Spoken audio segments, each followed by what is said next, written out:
Welcome back to the Deep Dive. Today, we're really getting into something fundamental, digging into the hidden forces behind our habits. Yeah, we're focusing on Chapter 9, which is all about the huge, often invisible role your family and friends play, your social world, basically. Exactly. It's fascinating because, we like to think we're making rational choices every day, like I choose to go to the gym or I choose this breakfast. Right, we think we're captains of our own ship. But the source material here really pushes back on that. It suggests our deepest drive isn't logic, it's actually this primal need to belong, to fit in. Okay, let's unpack this. Here's where it gets really interesting. Because if that's true, it means we're not these isolated units making decisions in a vacuum. Not at all. We're fundamentally herd animals. I mean, think about it from an evolutionary standpoint. For almost all of human history, being kicked out of the tribe, that was basically a death sentence. Right. Survival meant sticking together. Precisely. Collaboration, fitting in, earning that peer approval, that wasn't just nice, it was essential. There's a great line that sums it up. The lone wolf dies, but the pack survives. That instinct is still wired into us. And that wiring, that ancient preference, it makes us imitate others, doesn't it? Yep. Especially those who seem successful or just normal within our group. Exactly. And the material breaks this down really nicely into three main groups whose habits we tend to copy, often without even realizing it. Okay, what are they? So first, there's the close think immediate family and friends. Second, the majority, the tribe, the cultural norm. And third, the powerful those with status, the ones we look up to. Got it. Let's start with the close then, family and friends. This feels like the most obvious one, maybe? Especially thinking about childhood. It is the most foundational, definitely. Because when you're a kid, you don't really choose your first habits, do you? You just soak them up. You imitate the script you're handed by your parents, your siblings, your closest friends. Yeah, you just do what they do. The sources had some good examples, right? Like that Turkish man talking about smoking. Oh, yeah, that was so direct. He just said, it always starts with your friends. One friend smokes, then you try it. Simple as that. Peer influence, plain and simple. But it's not always that explicit, is it? A lot of it seems unconscious, like mirroring someone's posture when you're talking to them. Totally unconscious. Or, you travel somewhere with a strong accent and suddenly you find yourself sort of leaning into it, even if you're trying not to. Yeah. I've caught myself doing that. It's almost embarrassing. It's just our mirror neurons firing away, trying to build rapport, trying to connect. And it happens with habits at home, too. Like the example of the spouse checking the door lock. Oh, right. The wife double checks and then the husband starts doing it too, even if he wasn't worried before. Exactly. We just absorb these practices, these anxieties sometimes from the people we're closest to. We're constantly soaking up their behaviors, good and bad. It's true. I definitely started putting my keys in the exact same spot by the door because my partner always does. Never used to care. Now it feels wrong if they're not there. See? It becomes the norm for your little unit. But it goes deeper than just routines. The influence is pretty profound. Deeper how? Like beyond just daily habits. Yeah, check this out. There was a study mentioned that's pretty mind-blowing. It found that your best friend's IQ score when you were, say, 11 or 12 was a significant predictor of your IQ score at age 15. Whoa, wait. Even after accounting for your own natural intelligence. Even after controlling for that baseline intelligence, yeah, the correlation was still strong. That's huge. So hanging out with smart friends actually makes you smarter. Or at least perform better intellectually. It strongly suggests that, yeah, it's not just peer pressure like, hey, study more, it's more subtle. Your close peers set the standard for what's normal conversation, what's considered interesting, what level of effort is expected. So if your friends are debating complex stuff, Yeah. you naturally level up your thinking to keep up. Exactly. You absorb their standards. The takeaway is pretty clear. Surround yourself with people whose habits and standards are higher than your own in the areas you want to improve. They'll pull you up. Okay, so that covers the close, Yeah. our inner circle. But what about that next layer out, the wider world, the masses? You called it the many. Right. The many or the tribe. This is where social norms really kick in. And social norms are basically those invisible rules that guide us every day. Invisible rules. Yeah. Like what? Give me an example. Well, think about how much you're supposed to spend on a wedding gift, or whether people in your circle tend to go to college or not, or even how quickly you're expected to answer an email. There's no law, but there's definitely a norm. Okay, yeah. And we feel pressure to stick to those norms. Huge pressure. Because the most attractive thing, often, isn't being right or optimal, it's just being normal. Fitting in feels safe. It reduces conflict and uncertainty. So if everyone around you is really into, say, CrossFit, then doing CrossFit starts to seem like a normal, attractive thing to do, even if you never considered it before. Precisely. If you grow up where playing chess is really valued and common, playing chess seems attractive. If all your friends are saving aggressively for retirement, that behavior feels normal and you're more likely to do it too. It's that implicit pressure again, isn't it? Not someone telling you, do this, but just seeing it as the default everywhere you look. Exactly. Explicit pressure is your friend saying, come on, have another drink. Implicit pressure is going to a party where everyone is drinking heavily and just feeling like that's what's done. It shapes your expectations unconsciously. This leads to a really practical strategy then for building better habits. Absolutely. One of the most effective things you can possibly do, according to the sources, is to join a culture where your desired behavior is already the normal behavior. Don't try to be the lone runner in a family of couch potatoes. Find a running club. You got it. Find your tribe.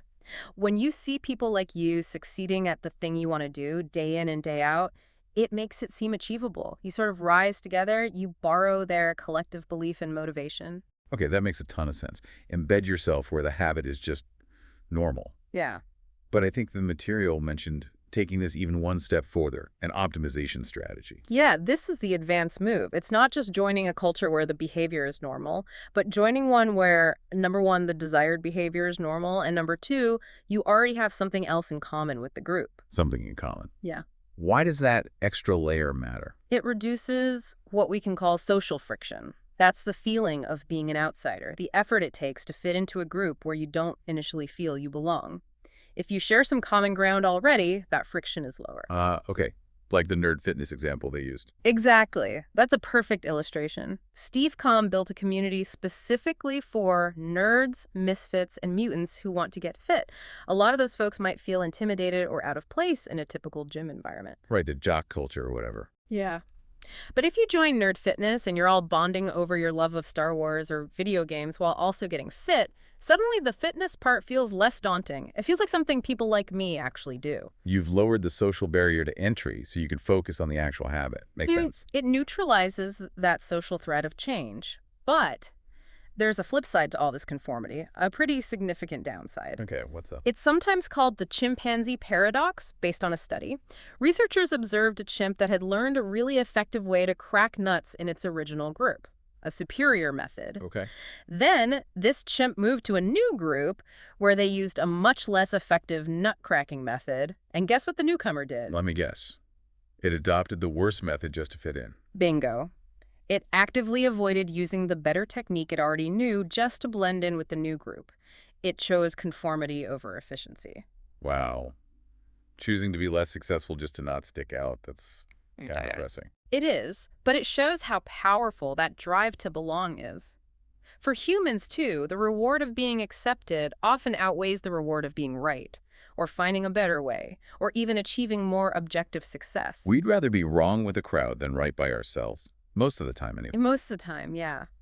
Going against the grain of your culture, challenging the group norm, that takes real, sustained effort. It requires fighting that internal pressure.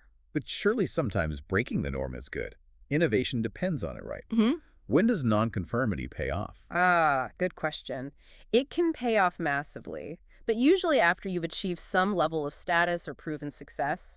If you're already respected, people might listen to your unconventional idea.